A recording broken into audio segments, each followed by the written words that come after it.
First of all, let me thank the organizers of this webinar and for the opportunity to speak at it. The need for the development of diabetology and endocrinology and specialists in this field will grow as the number of diabetics in the world grows.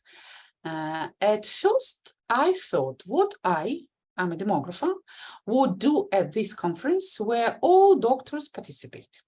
But I was pleased that physiologists and specialists in healthy lifestyle were represented at the conference, which was held on 21-22, albeit in small numbers. And I rather belong to their camp. And it seems to me that the main efforts in the fight against this scourge of the 21st century should be aimed at its prevention. To some extent, my report will demonstrate the need for an interdisciplinary approach to diabetes. Oh, I'm sorry. I've got about the demonstration. Just a moment, please. Так, сейчас.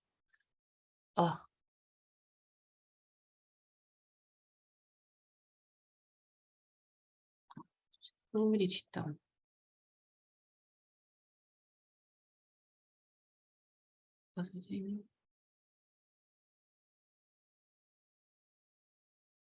Oh my God. Так, сейчас. Just a moment, please. Так. Размыть фон, выбрать виртуально, закрепить, переименовать. Так, how to expand my video? Just a moment. Вы запустили. Are you see my presentation? Yes, I hope. Yes, it's seen. Okay, great. Oh, I'm sorry. The rise of non-communicable disease is one of the natural features of the modern world. According to the latest data, 537 million people in the world have diabetes. By 2030, the number is expected to rise to 643 million. The number of obese people in the world is also growing rapidly, and it's tripled in the last 4 years.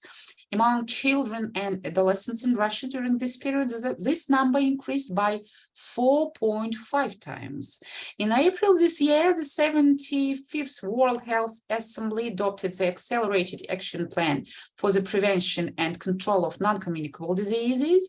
A separate section is devoted to the prevention and treatment of obesity. Among the factors influencing obesity, experts assign a key role to nutrition. Let me remind you that at the late stage of the epidemiological transition, factors related to human behavior begin to play a key role in determining health. We see that against the background of the decline on the role of traditional risks, modern risks associated with behavior, in particular food behavior, are coming to the fore. And during the current pandemic, people were more exposed to obesity risk factors, including an increase in sedentary lifestyle and consumption of unhealthy food. Why we are investigating the eating behavior of adolescents? This is not only the age of self-conscious regulation of their behavior, but often the age of deterioration of behavior. The majority of teenagers in European countries do not comply with the current recommendations in the field of nutrition and on the diet and regularity of meals, especially breakfast and food processing. With age, the percentage of teenagers who have breakfast at home every day and regularly consume fruits and vegetables is noticeably decreasing. The prevalence of childhood and adolescent obesity will surpass surpass the prevalence of moderate and severe underweight by 2022, according to a study published in The Lancet in 2017. I'll try to compare the eating behavior of adolescents on metabolic problems, self-assessment of health and digestive problem in India, Uganda, and Russia. Why are these three countries chosen? Although the problem of overweight and obesity is more typical today for America, Oceania and Europe, and India and Uganda are among the countries with the largest proportion of underweight children and adolescents. The last decade has been characterized by the fact that their share is decreasing, with a noticeable increase in the portion of overweight adolescents. And in this regard, it's interesting to see the reasons. Is eating behavior different today in India, which traditionally has its own food culture, including careful chewing of food? We know about the practices of yogis, who recommend up to 200 or more chewing from eating behavior in Russia, with its proximity to European culture, and in Uganda, which is close to India in terms of the proportion of underweight children. As part of the case study on behavioral health factors of international competition of projects and applied research, which I coordinate, this year a team from Uganda took part, which did a project on nutrition and age-specific nutrition of adolescents. And I must say that involving teenagers themselves in such studies turned out to be a very useful experience for two reasons. First, they began to pay attention to those aspects of their lives that they didn't even think about. Secondly, the participants of the competition practice in health lessons with which they go out to their peers and share new information and the results of their research. And this information from peers is perceived differently by teenagers. According to Uganda surveys, 11% of adolescents in this country are overweight. To study the eating behavior of adolescents in three countries, we conducted a pilot survey of adolescents aged 14 to 17 years. And I'd like to present the received data on some analysis of skipping breakfast, late dinner, and thorough chewing of food, and their impact on self-assessment of health, metabolic problem, and digestive problems. These are the answers of teenagers to the question, how many days a week do you have breakfast? We see that the irregularity of breakfast is quite high in all three countries. And in Uganda, there are fewer teenagers having breakfast all 7 days a week, almost half as much as in Russia. Metabolic problems are determined by self-assessment. In Uganda, at the same time, there is a large proportion who assess their weight as normal among the three countries. And those who believe that they are obese, we see only among Indian teenagers. Yeah, here's light green. Indian teenagers are distinguished by the fact that among them, there are much fewer of those who do not follow the thoroughness of chewing food at all, compared with Russia, where there are 77% of them.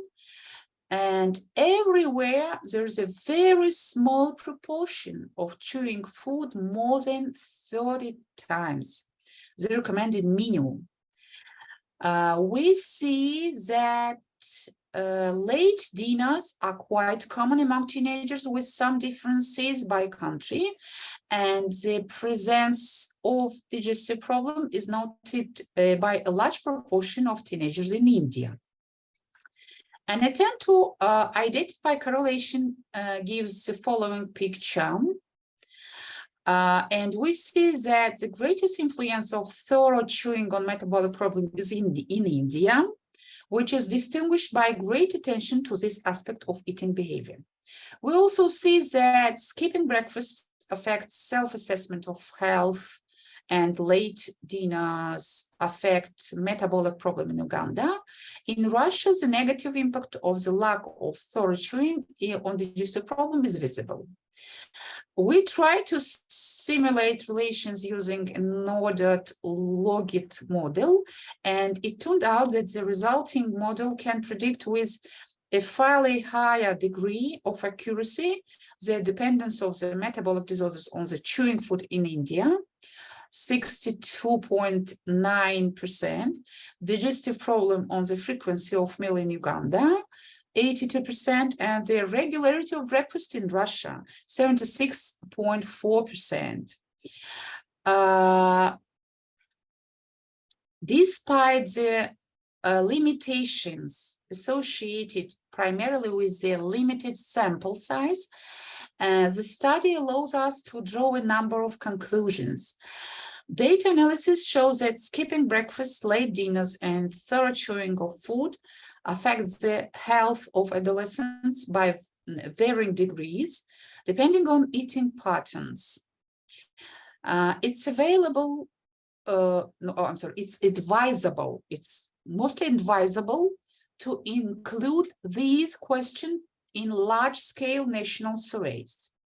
Despite a number of differences in eating behavior, adolescents from the 3 countries are characterized by common eating problems associated with the irregularity and skipping of breakfast, the prevalence of late dinners, and insufficient thoroughness of chewing food.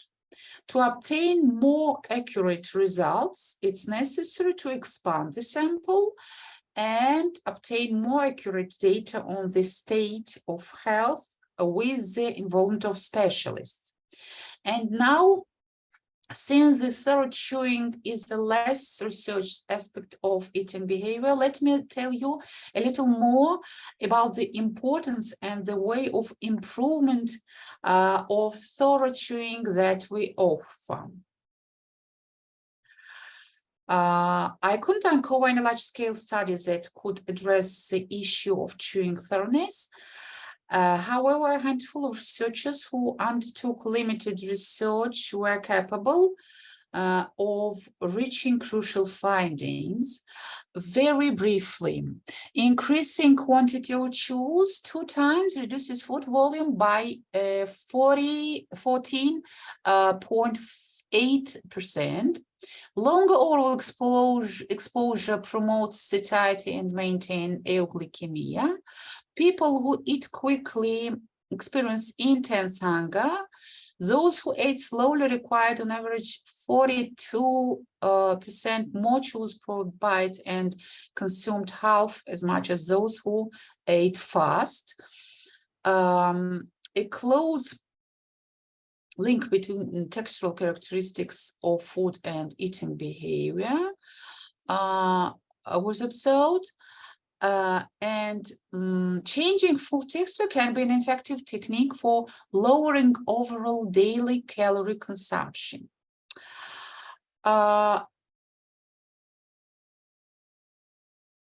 As shown by our pilot study conducted in different regions of Russia, from 60 to 79% of respondents, among them are teenagers aged 14 to 17, students and adults, do not monitor the thoroughness of chewing food at all. We saw above that the problem is relevant even in India with their tradition of careful chewing. Since a person cannot continually keep track of his chewing motion. A gadget that assists in this might come in handy.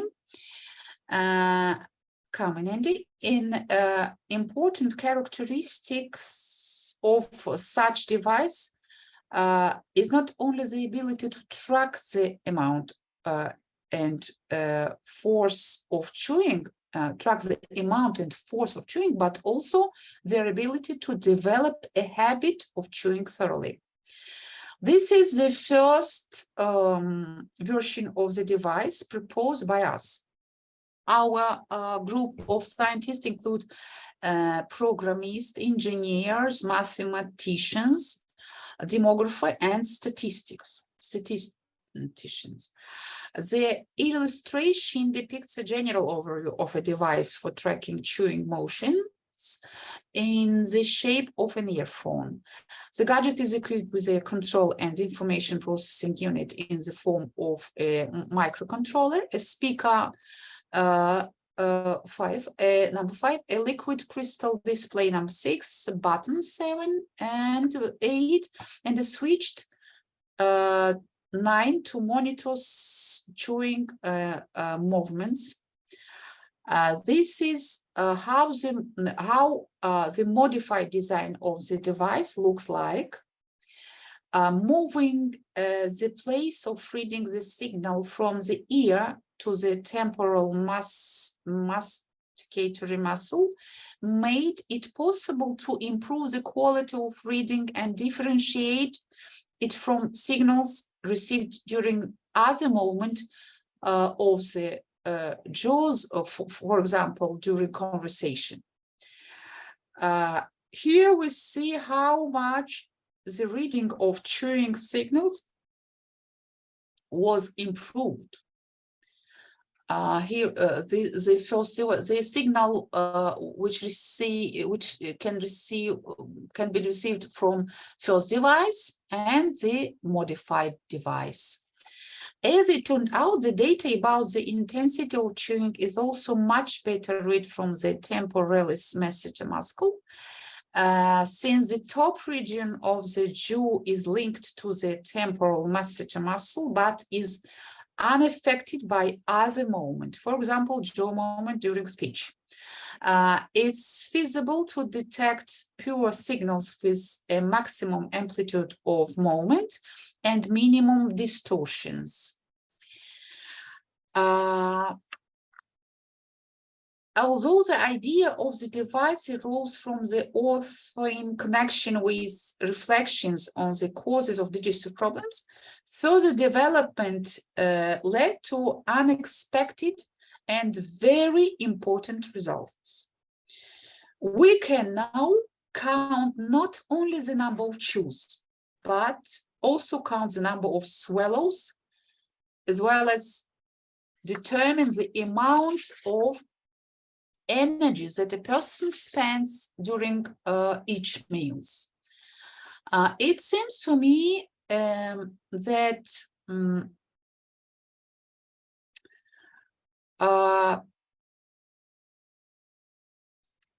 this is a critical capability of this biomechatronic food intake control system, and this system can be useful in the fight against obesity and diabetes, both for specialists and for everyone. I can show some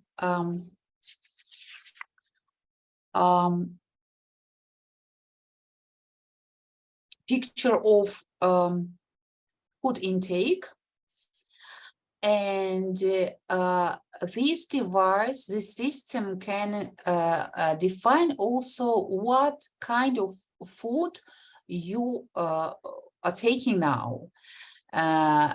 We can say on the force of the chewing that this is something like porridge.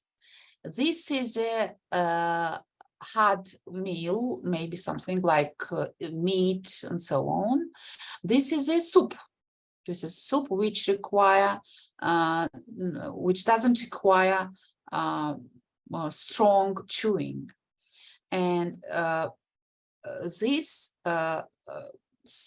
area of picture, a graph, demonstrates the energy which each person spent during taking meal. Here we can see that the energy is much more than when you eat soup. No, that's all. Here is a list of literature, and thank you very much for your attention. I'm ready to answer your questions.